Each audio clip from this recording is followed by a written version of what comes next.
Have you ever thought about not what you eat, but when you eat? As a registered dietitian, I am always looking out for the cutting edge trends, and there's been a really cool piece of research and this whole movement that's called Chrono nutrition. Today, we're going to be thinking about meal timing as it relates to your overall heart health. I'm Val, I'm a registered dietitian, and I'm here to unpack the science of Chrono nutrition with you and how we can optimize your heart health. A new study conducted in France in 2023 studied over 100,000 people, and their findings were remarkable. They did not look at what people were eating, they were looking at when people were eating. If they stopped eating before 9 p.m., there was an overall reduction in stroke, heart attacks, and cardiovascular disease. And I really want to unpack the study with you and give you tips and tricks on how you can eat in alignment with your circadian rhythm.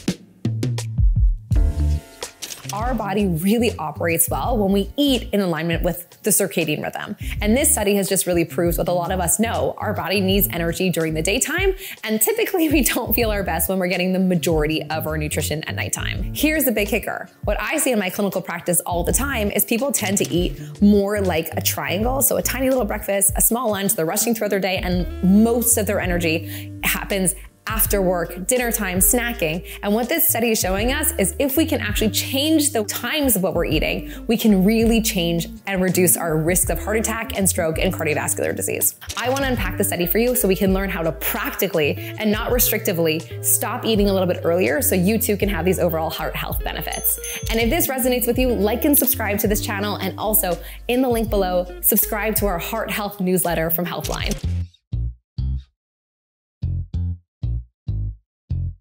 Contrary to popular belief of intermittent fasting, this study actually showed eating earlier was actually beneficial for our heart health. Rather than postponing breakfast, starting your breakfast off early in the day in alignment with the circadian rhythm, so the timing of the sun, improved overall heart health.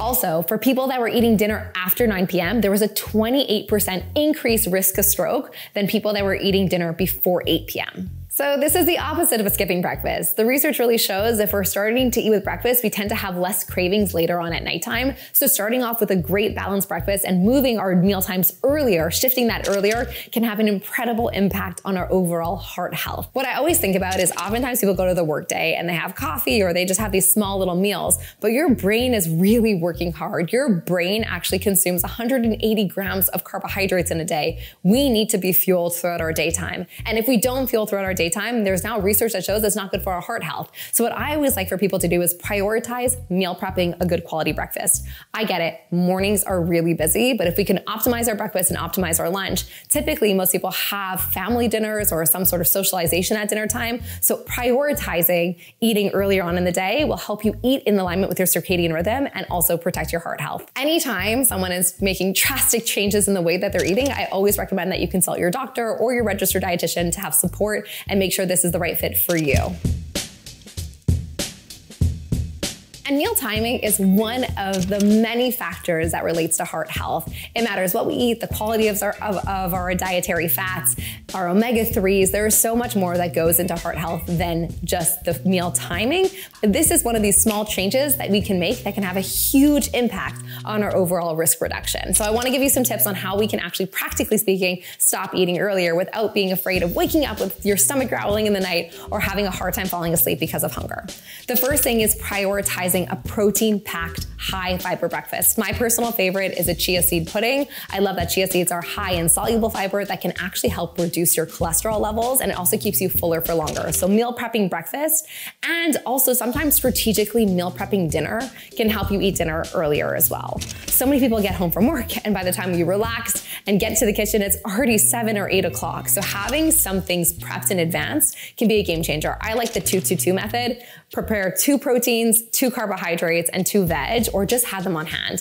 And keep dinners a little bit more simple so we can add in simplicity, and then we can always add more variety with time. Let's try to harness the power of consistency first to stack those habits, and then with time we can add more spices and make it more fun. Some other things that I would encourage you to do for overall heart health is include omega-3s, have high fiber foods, and making sure you're choosing lean proteins for optimizing your heart health. The secret to feeling satisfied post-dinner is actually having a really satisfying satisfying meal, and making sure your body gets enough energy throughout the rest of the day. If you haven't eaten anything all day long, your body's gonna think about dinner as the floodgates opening up to meet all of your energy needs in a day. So of course, prioritizing a good breakfast, a good lunch, some great high fiber, high protein, high quality snacks will set you up for success. And for dinner, I like to use the plate model. So half of your plate being veggies, a quarter being protein, and a quarter being carbohydrates.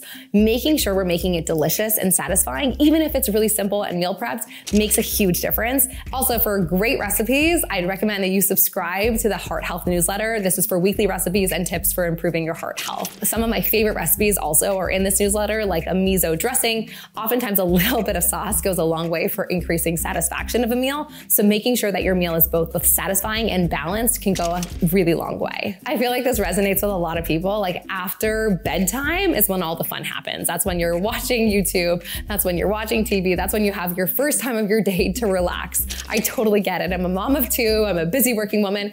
And this is called like sleep procrastination. And we've all been there. And I think the solution to sleep procrastination, to get to bed earlier so that you can stop eating earlier, is actually by scheduling in fun. Find time in your day. We're supposed to have fun lives. It makes us feel better. And it's also really important for our overall heart health. So I want you to find times in your day to schedule in fun. For me, I schedule in like 5 p.m. on Thursdays. My husband and I go play pickleball. That's so fun for us. But find what's fun for you and try to create a daily allowance of fun so you're not waiting until super late at night to get in, your you time. Eating with your circadian rhythm can be hugely beneficial for our body. The research actually shows getting outside and being in the sunlight can help with our serotonin production, our mood, and help with sleep. So if you're sleeping better, it's easier to get to bed on time. And sleep is so important. Up to 90% of women that have sleep apnea don't get diagnoses. If you're lying in bed for more than 30 minutes without falling asleep, I highly recommend you reach out to your doctor or a board-certified sleep physician, and your sleep might be taking a huge hit on your overall heart health, your hypertension, and also your mood. So you can get support on sleep as well. And the research really shows stopping to eat 2 hours before bed is the best way to optimize sleep. The things that I recommend that we avoid to optimize your sleep is added sugars, alcohol, and too much caffeine. That will disrupt our sleep patterns and oftentimes keep us up way later with so much more cravings. So I'd be really mindful about the timing of your caffeine and also mindful about balancing out our blood sugar levels. And I would recommend skipping the alcohol so that you can feel your best. Some other lifestyle factors that play a huge impact on your overall heart health is exercise. So trying to get at least 150 minutes of exercise in your week can be game changing. Also, quit smoking. That will dramatically improve your heart health. And managing your weight, even 5 to 10% weight loss can improve blood pressure, overall heart health, and cholesterol levels. So a little bit of weight loss can actually make a huge impact in your overall heart health. And then also optimizing sleep and mental health, that can play a huge role in your overall well-being and also your heart health.